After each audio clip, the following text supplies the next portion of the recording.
Con el anuncio tan fuerte que ha hecho el candidato a presidente del oficialismo, Sergio Massa, acerca del impuesto a la ganancia y la exclusión de la mayor parte de los aportantes al impuesto a las ganancias mediante estas normas que ahora tienen que ir al Congreso de la Nación. Las críticas a Massa son grandes, ¿no? Por una parte están aquellos que se han beneficiado obviamente con el impuesto a las ganancias. Por ejemplo, en el ámbito universitario nadie va a pagar impuesto a las ganancias. Aquí en el ámbito de la universidad, lo ha dicho ayer el rector de la Universidad Nacional de San Luis, que no hay ninguno que alcance el sueldo de 1.770.000 pesos para pagar impuesto a las ganancias. Ayer Tiscornia de la Conado Histórica nos dijo que con esto han quedado excluidos todos los docentes universitarios, porque no hay nadie que pueda tener ese sueldo en la docencia universitaria argentina. Pero las críticas han sido muchas, no solamente por utilizar recursos del Estado para la campaña electoral, sino también por cuestiones técnicas, ¿no? Leímos hace rato la postura del diputado Tetaz, por ejemplo, que resume también, digamos, lo que han manifestado otros legisladores de la oposición, que advirtieron que hasta que no estuviera el texto, es el caso de López Murphy, por ejemplo, que hasta que no estuviera el texto en el Congreso no iba a emitir opinión si iba a votar favorable o desfavorablemente, pero se quejó de que se hubiera utilizado el impuesto a las ganancias y no, por ejemplo, una reducción en el IVA. Tetaz lo que ha hecho referencia es que no alcanza, que él propone una reforma impositiva que alcance también a los monotributistas y a los autónomos, ¿no?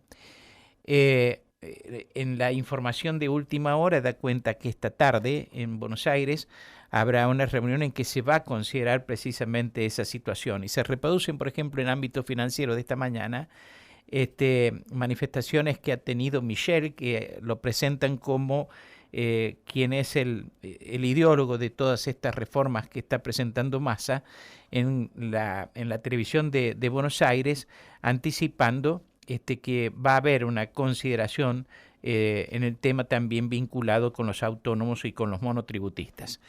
Le hemos pedido al contador Gabriel Zambrano, que es docente de Legislación y Técnica Fiscal en la FICES de la Universidad Nacional de San Luis, que nos atienda y quiera orientarnos un poco acerca de este tema del que ahora todos hablamos, del impuesto a las ganancias, y que a lo mejor no conocemos, ¿no?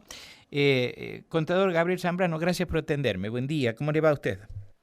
Hola, muy buenos días. Gracias a ustedes por consultarme.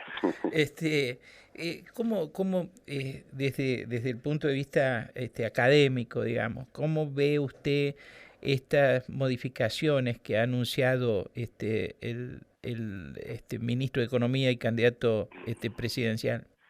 Mira, lo que primero llama la atención es que se haga en un contexto en el cual hay una gestión de gobierno que ya está terminando, y se haga un cambio, se plantea un cambio de esta profundidad, digamos, porque eso implica un montón de maneras de cómo se calcula el impuesto que van a ser diferentes, suponiendo el caso de que de que el texto del decreto se convierta en ley y sea aprobado, digamos, ¿no es cierto? Es Ujú. decir, aún suponiendo en ese caso. Salir por decreto de necesidad y urgencia me parece ya de entrada una desprolijidad, porque los decretos de necesidad y urgencia justamente no son para aplicarse en materia tributaria ni penal. Entonces, sacarlo por decreto de necesidad y urgencia ya me parece, ¿por qué el apuro, digamos? ¿Por qué si estamos tan deseosos de beneficiar al contribuyente, simplemente subamos el límite de 800.000 pesos a 1.000.000, supongamos, como para reconocer los efectos de la inflación, pero no cambiar toda la metodología de cálculo, porque esto va a requerir, además de un altísimo costo fiscal, un estudio profundo de cómo va a impactar esto en conjunto con todo el impuesto a las ganancias, ¿no es cierto? No solo para los asalariados que pagan como de cuarta categoría. No es solamente decir eliminamos, llevamos los sueldos, el mínimo Mm, a tantos salarios mínimos vitales y móviles. No es solamente eso. Claro, no, no es solamente eso, hay algunos cambios en la metodología de cálculo, hay, digamos, lo que ha anunciado el gobierno es que quiere directamente eliminar el impuesto a las ganancias para los trabajadores en relación de dependencia. Ujú. Digamos, dejar solamente grabado una pequeñísima parte de los que más ganan en la Argentina mediante un nuevo impuesto que sería una especie de cedular, bueno, todavía no está el texto de la ley disponible. ¿Qué sería una Eh, especie de cedular? claro, eso sería lo que reemplazaría el impuesto a las ganancias para la cuarta categoría. Igual, debo decirte una cuestión, este impuesto existe hace muchos años, estas cuatro categorías están diseñadas para funcionar en conjunto, digamos, y cobrar impuesto a las ganancias que con diferencias, pero más o menos siguiendo esta estructura, existe en todo el hemisferio occidental, digamos, no es que nosotros inventamos este impuesto. El problema que tenemos en nuestro país es que siempre la inflación va desvirtuando todo y también los importes a pagar de ganancias. Y eso hace que los gobiernos periódicamente intentan actualizar sus montos, digamos, y eso se ha venido haciendo hasta ahora, salvo que esto ya es un cambio que va más allá del monto, no es simplemente la actualización del monto, sino que parece ser, porque todavía esto no ha sido tratado por el Congreso, que va a ser el lugar natural donde debería aprobarse. Y bueno, vamos a ver también, porque hay otro problema, los trabajadores autónomos, es decir, Mm. aquellos que pagan impuestos a las ganancias, pero no trabajan en relación de dependencia, sino que son trabajadores independientes. Para ellos, el mínimo para pagar impuestos a las ganancias arranca en 200.000 pesos, así que imagínate la diferencia que hay con el 1.700.000 que va a haber para el trabajador en relación de dependencia.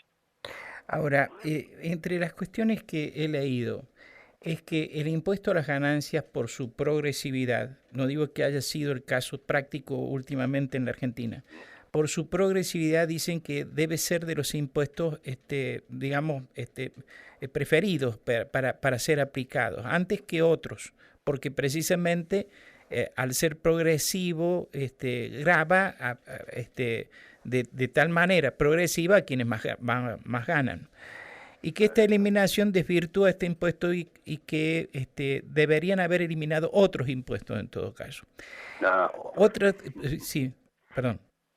sí, sí, sí, no, por supuesto que el menú de impuestos para eliminar es grandísimo, ¿eh? O sea, tenemos muchísimos impuestos para eliminar. Y sí, el impuesto a las ganancias es un impuesto que en el conjunto, digamos, es el más justo, porque no solo es progresivo, o sea que graba con una tasa más alta a los ingresos más altos, sino que además tiene en cuenta la situación particular de cada uno, permitiendo que la gente se descuente los hijos menores, la situación del cónyuge que no trabaja, digamos, una serie de cosas que hacen a la situación personal de cada uno de los contribuyentes. Ujú.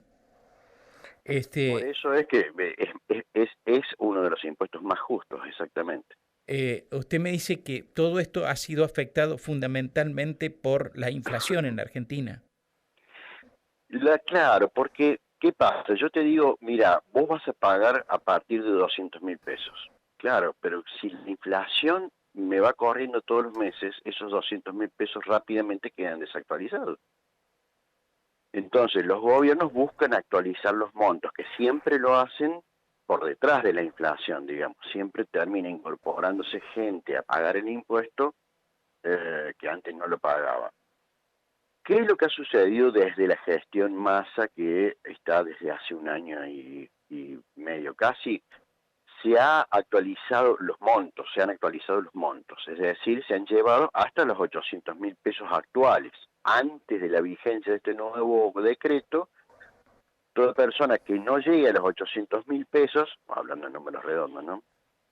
No paga el impuesto a las ganancias, recién a partir de los 800.000 pesos, para el trabajador en relación de dependencia.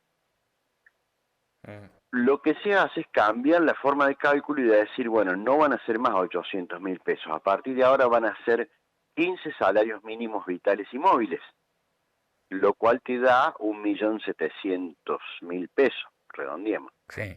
Quiere decir que solamente van a pagar quienes ganen más de 1.700.000. Pero hay otro problema. El que gana 1.701.000 pasa a convertirse en contribuyente y por lo tanto después de pagar el impuesto se va a terminar cobrando menos. Entonces, para ese que gana entre el 1.700.000 y los 2 millones, va a haber una especie de régimen de transición, digamos, para entrar a partir de los 2 millones recién convertirse en sujeto del impuesto. Mientras tanto, va a haber algunos cambios, esos son los cambios que te mencionaba, por ejemplo, este régimen de transición, por ejemplo, quienes sean los contribuyentes más altos, estamos hablando de sueldos de más de 2 millones de pesos, es decir, es un universo muy chiquito de contribuyentes.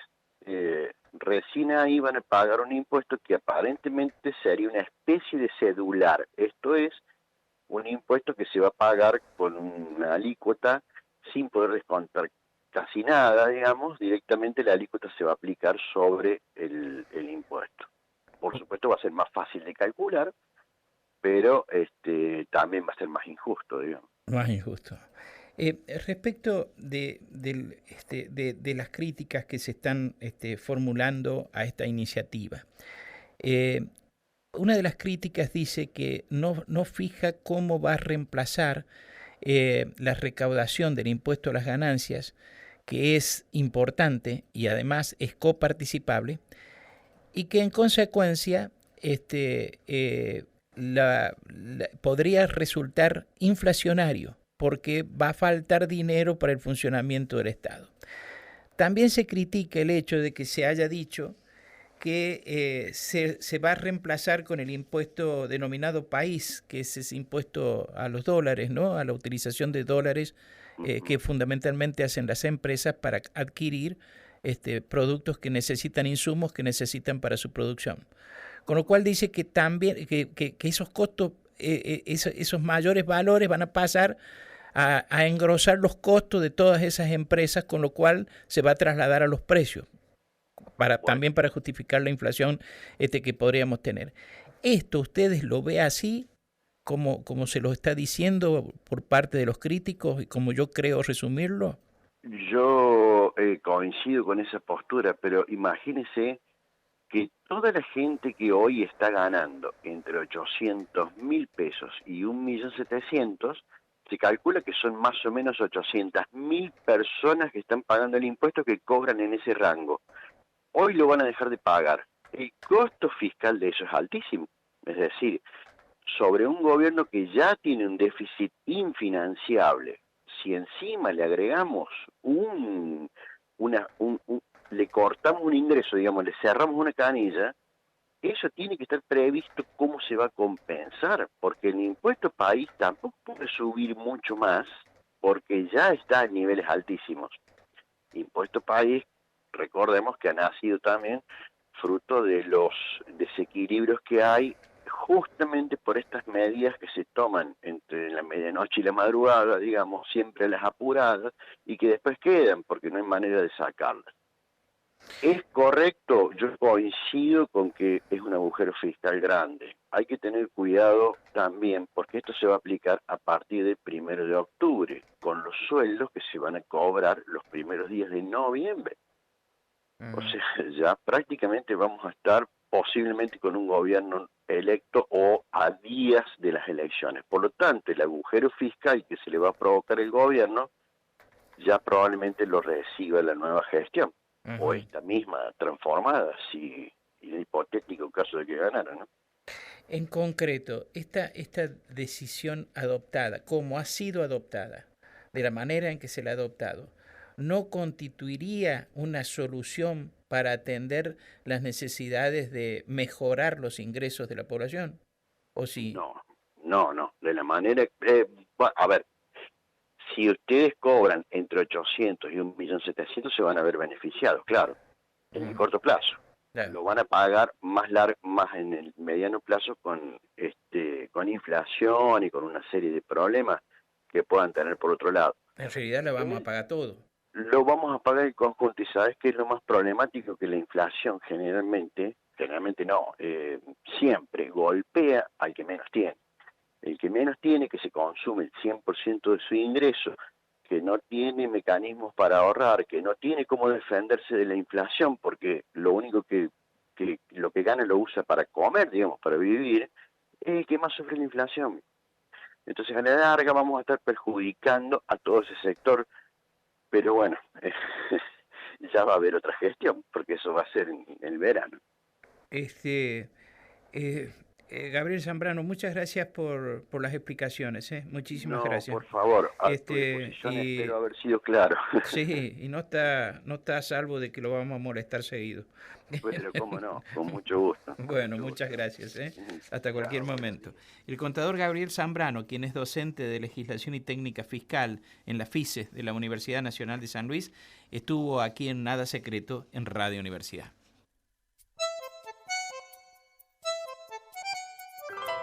Nada